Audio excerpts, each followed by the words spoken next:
Hey, salut à toi et bienvenue dans cette nouvelle vidéo. Aujourd'hui, un petit peu de technique, on va travailler avec les cartes et je vais t'apprendre une technique très particulière qui permet de contrôler la carte d'un spectateur où tu veux dans le jeu. Par exemple, je vais faire une petite démonstration rapide. La personne choisit une carte, on va dire le roi de trèfle. Ok, je ne suis pas censé connaître la carte, mais c'est pour la démonstration. Et au prétexte, donc la carte est là, au prétexte de mélanger le jeu, et de dire, bah tiens, je mélange pour être sûr de perdre ta carte dans le jeu. Hein. Oui, les gens, ok, on peut discuter. Je mélange, je peux couper le jeu en deux s'il faut. Ouais, ok, d'accord, pas de problème, le jeu il est mélangé. En fait, on a contrôlé la carte sur le dessus du paquet. D'accord, je vérifie, hein, c'est bien le roi de trèfle. Ok, ou il y a une autre technique, pareil, pour contrôler la carte sur le dessous. Ou alors peut-être qu'on peut contrôler la carte en deuxième position ou troisième position. Et ça va être très important pour tous les tours de magie, de façon à donner l'impression, au prétexte de mélanger vraiment, vous mélangez, vous dites « Oh, bah, je mélange les cartes, ok ». La personne est persuadée que la carte est perdue dans le jeu, et en fait, vous savez exactement où elle est. Ce qui va vous permettre d'enchaîner sur plein de tours de magie. Cette partie-là, elle est très importante, ne la négligez pas. Allez, c'est parti. Comme d'habitude, juste avant de commencer, si tu tombes sur cette vidéo par hasard, abonne-toi à ma chaîne, comme ça te permettra de suivre d'autres effets, des tours de magie, il y a des tours de cartes, des tours avec des élastiques, et puis il y en a bien d'autres qui vont arriver, il y a des jeux concours qui vont pas tarder à arriver, j'attends que la communauté gonfle un petit peu, il y a des démonstrations de tout ce que je peux faire en réel, donc n'hésite pas à t'abonner à ma chaîne. Et me revoilà avec mon paquet de cartes. Alors, comment ça va fonctionner? Déjà très important, on appelle ça le contrôle au mélange français. Ça veut dire déjà qu'il faut savoir faire un mélange français.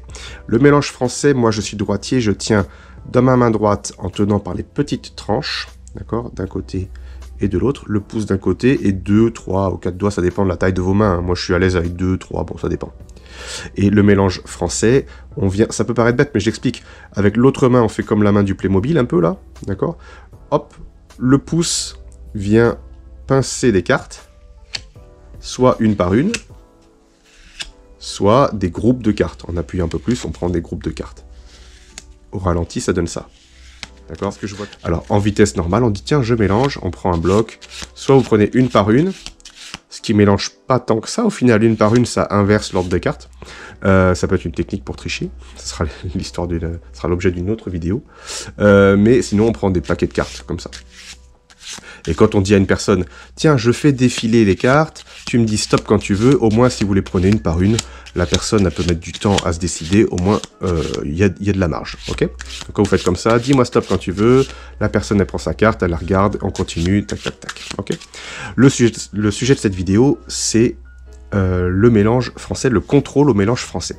Donc l'idée est très simple, vous mélangez et vous dites à la personne, tu me dis stop quand tu veux et tu choisis la carte que tu as envie. Donc la personne a dit stop, ok. On lui montre la carte, alors je vais la montrer évidemment pour la démonstration, ça sera le 2 de trèfle, d'accord. On montre la carte, ok. Je mélange et au prétexte de continuer à mélanger, le secret ça va être de prendre une seule carte, comme si vous pelez une carte, on prend une carte, on la met en arrière, volontairement en arrière, d'accord. Et on continue après, on les met normalement. Un peu derrière, un peu devant, peu importe. Et on dit, ok, je mélange. Hop là, je vais pas tout mélanger pour que ce soit plus simple. Et si on regarde sur le côté, on a ici la carte qu'on a mis en arrière, elle dépasse. Bon, alors je la fais dépasser beaucoup, exprès pour bien voir. L'idée après, ça va être d'attraper avec le pouce ici. On prend le bloc de cartes à partir de la carte qui dépassait. Et on dit, tiens, je peux couper le jeu en deux, là. Et en fait, au prétexte de dire je coupe le jeu, en réalité, on a remis la carte sur le dessus. Ok, je refais une fois, je refais avec le 2 de trèfle. On a le 2 de trèfle ici.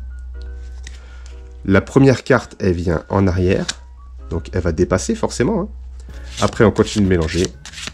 Bon, j'arrête là parce que pour pas faire que du mélange. On attrape la carte ici, donc forcément, on enlève toutes les cartes qui sont au-dessus du 2 de trèfle. Le 2 de trèfle, il est là. Donc je prends le paquet, je le remets en dessous, et je dis tiens, je peux couper le jeu en deux, ou alors bon, si on a une table, on peut faire sur la table. Et la carte est sur le dessus. Très pratique. À partir de là, maintenant, vous pouvez faire ce que vous voulez. Vous pouvez récupérer la carte discrètement pour la mettre dans votre poche. Vous pouvez la faire apparaître Il y a tout un tas de techniques. Ça sera l'objet d'autres vidéos, mais ça sera la base pour beaucoup de tours de magie. La première chose à faire, c'est quand on a fait choisir la carte à quelqu'un, on la contrôle sur le dessus, sur le dessous, ou même, petite variante, on va faire contrôler si on voulait la mettre en deuxième position. D'accord? Je mélange, dis-moi stop quand tu veux, la personne choisit sa carte, ce sera le 3 de trèfle cette fois-ci. Le 3 de trèfle, et je veux la mettre en troisième position. Eh bien, il suffit de mettre... Non, on a dit deuxième. Je mets une carte normale, alignée dessus, et après, une carte décalée. Qu'est-ce qui va se passer après? Quand je vais retirer toutes les cartes du dessus, j'enlève. J'ai une carte que j'ai posée dessus, donc une autre carte, et la bonne carte. Ce qui fait que la carte de la personne se retrouve en deuxième position. Si la personne a dit « Ouais, t'as triché, tu l'as mis sur le dessus, tu peux lui montrer. » Mais non, elle n'est pas sur le dessus. Ah non, elle n'est pas en dessous. Non, non. Bon, ben voilà, tu peux t'écraser maintenant. Voilà, donc vous pouvez faire ça.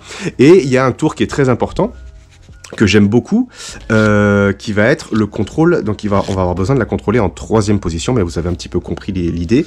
On mélange, dis-moi stop quand tu veux, la personne choisit une carte, c'est bon, il n'y a que du trèfle. 8 de trèfle, la personne choisit le 8 de trèfle, et cette fois-ci, je vais la contrôler en troisième position. Eh bien, je mets 2 cartes dessus, une carte en arrière, et on continue. Alors tout ça, il faut que ça ait l'air fluide, hein, il faut pas qu'il y ait d'à-coup. Je vais montrer à vitesse réelle après. On attrape le gros paquet de cartes, on enlève toutes les cartes du dessus, on les met en dessous, donc au prétexte de dire, tiens, je peux couper le jeu, etc. La carte, elle se retrouve en troisième position. On a 2 cartes quelconques, d'accord? Et la carte, c'était le 8 de trèfle qui a été choisi, qui se retrouve en troisième position. Ça, c'est pour contrôler les cartes sur le dessus.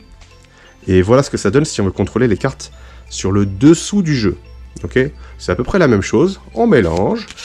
Dis-moi stop quand tu veux. Tu choisis la carte qui te fait plaisir. La personne va dire celle-là, stop. Ah, enfin, c'est plus du trèfle. As de carreau. La personne choisit l'as de carreau. Évidemment, le magicien ne le sait pas. Sauf qu'en fait, au lieu de mettre des cartes dessus, c'est avec le pouce ici, c'est l'as de carreau que je vais pousser légèrement vers le bas. Alors, j'incline vers moi pour pas que la personne voie. Si on fait comme ça vers la personne, elle va voir. Donc j'incline légèrement vers moi, et au prétexte de mélanger, encore une fois, je mets la carte en arrière, et je mélange. D'accord? Bon, j'abrège.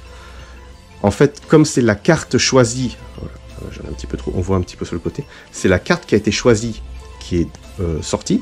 Quand je vais l'attraper, et que je vais tout mettre au-dessus comme ça, j'ai mis la carte en dessous. Ce qui va permettre... Il y a une technique comme ça qui va permettre d'attraper discrètement la carte et de dire « Oh, tu veux mélanger ?» Et moi, j'ai récupéré la carte dans la main. Voilà, on peut récupérer la carte dans la main, la glisser dans la poche, dans un portefeuille ou quelque chose comme ça. On peut faire tout un tas de techniques. Donc, très important, tout ça, on peut avoir la carte au-dessus, en deuxième position, troisième, cinquième, etc. Vous avez compris un petit peu le système. On peut la contrôler sur le dessous. Voilà, une technique assez efficace. Parce que allez, une petite démonstration à vitesse réelle de ce que ça donne. Je mélange les cartes. La personne me dit stop quand elle veut. Stop. Ok, je montre la carte. Évidemment, pour l'écran, je vais la montrer quand même. Le 10 de pique. Moi, je ne suis pas censé savoir que c'est le 10 de pique. Et regardez, vraiment à vitesse réelle, hein, on mélange. Une carte en arrière, le reste normalement. Je mélange. Je dis, tiens, on peut couper le jeu en 2 si tu veux. Donc la carte est déjà sur le dessus. Ok. Hop. Après, je dis, je peux couper en 3. Hop. Là, on a l'impression que j'ai mélangé, etc. Mais il n'y a rien qui a bougé dans le jeu. Petite technique encore plus... Celle-là, il faudrait que je vous l'explique. Hein. Si ça vous intéresse, mettez en commentaire si vous voulez apprendre la technique de la fausse coupe triple. On donne l'impression de mélanger le jeu, alors qu'en réalité, il n'y a rien qui bouge dans le jeu. Ou alors, la coupe comme ça aussi, c'est pareil. Ça rend sympa, on peut couper en 4. Il n'y a rien qui bouge dans le jeu. Enfin, le bas et le haut ne bougent pas, le milieu bouge un peu, pour la coupe en 4. Et voilà ce que ça donne. Et du coup, la carte, elle est sur le dessus. Maintenant, libre à moi de dire, je vais me concentrer, ta carte va apparaître juste ici. Waouh, ça c'est fun. Ok, on peut même la faire disparaître une dernière fois. On arrive à la fin de cette vidéo, merci d'être resté jusqu'au bout. N'hésite pas à parcourir ma chaîne, il y a des vidéos qui vont s'afficher en dessous, sur les côtés, au-dessus, bref. Tu peux aussi parcourir les différentes playlists et retrouver quelques techniques et quelques tours de magie. D'ici là, je te dis à bientôt et on se retrouvera dans une nouvelle vidéo.